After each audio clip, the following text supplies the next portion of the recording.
The local newspaper ran an article profiling the Libertarian candidate for governor. At the same time, the article also noted a few things that should enrage every Illinois resident. Me, I am doubly enraged. Why? First, because the article points out some facts about our election process that are just wrong. Well, that's why you should be enraged. I'm enraged because the newspapers haven't said a peep about these things and have allowed them to go on forever. And now the next election is only a few days away. Our lawmakers are supposed to represent us. But then, after they are elected, they make it as hard as possible for anyone else to ever take their place. We have 13 million people living in Illinois, and we have essentially only two candidates to choose from. 2 out of 13 million people. We need to have more choices. What's the point of a democracy if they only give us 2 people to choose from? We do have this third-party candidate I just mentioned, but in most states, including Illinois, the system is rigged against them. How? Third-party or independent candidates rarely can gain the same exposure as regular party candidates. So in most cases, they only take votes from one candidate, which essentially gives the election to the other candidate. In states like Illinois, having 3 candidates in one race means that someone can win the race with as little as 34% of the vote. That means someone can win an election with a little more than 1 out of 3 votes. And this is supposed to be a democracy? People who believe in this third-party candidate almost always know that their candidate doesn't have a chance at winning, and they are faced with a pragmatic issue of whether to vote their conscience or to vote for the number 2 choice who has a better chance of winning. If a state had a runoff election between the top 2 vote-getters, then independent or third-party voters are more likely to vote their conscience, and we will then see more elected officials outside of the 2 major parties. This article in the paper also points out 2 other ways that our lawmakers, our representatives, have made things difficult for anyone outside of the parties to run for elective office. Apparently, candidates who don't have established party status have to get more signatures to get on the ballot. And why should that be? And why does a candidate need to be a part of a party anyway? And why should a candidate even need signatures to be able to get on the ballot?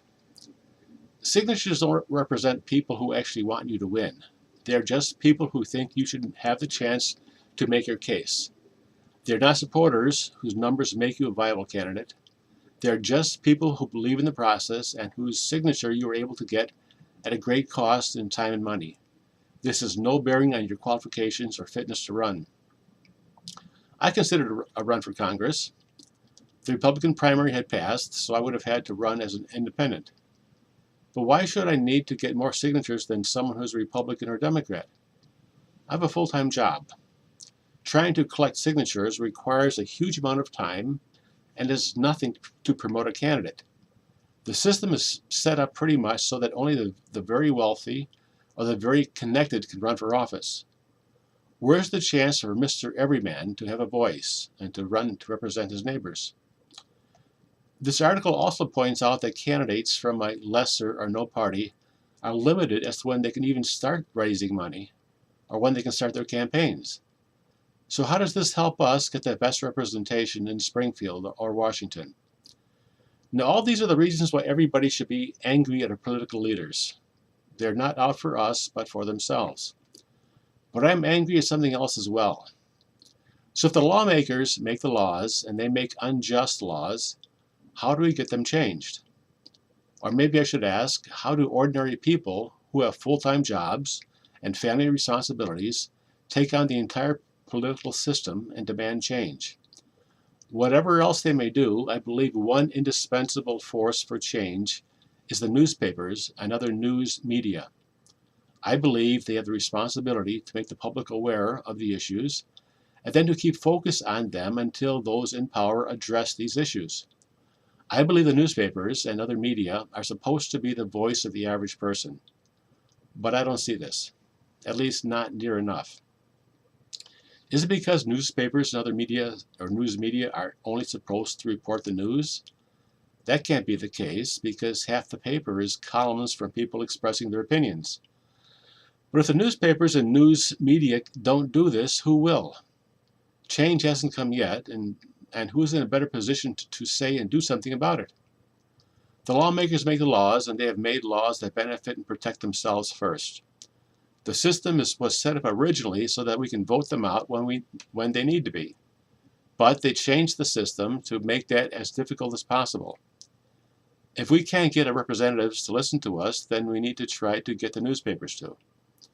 We've always been told to write our congressmen, our senators, and our representatives. And we should. But I believe we should also be writing our newspapers, talk show programs, and everybody we know. I send letters constantly to the newspapers, and maybe 1 in 10 gets printed in the paper. But I don't write them hoping to get my name in print. I'm hoping somebody will just read them. Newspapers don't just print the news, they also decide what news to print. They also have columnists who do get their opinion in print on a regular basis, and we should write them too. A lot of people think they can't make a difference, so there's no point in trying.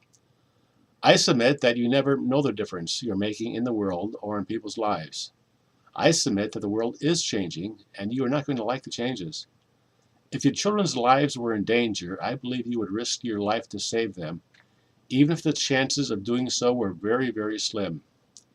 John Adams, our nation's second president, put it like this: I must study politics and war that my sons may have liberty to study mathematics and philosophy. I say you need to get involved so that your kids can have a better life than we do now. Or like I told a friend at work, what are you going to do with your life? You can go partying, or you can change the world. Thank you.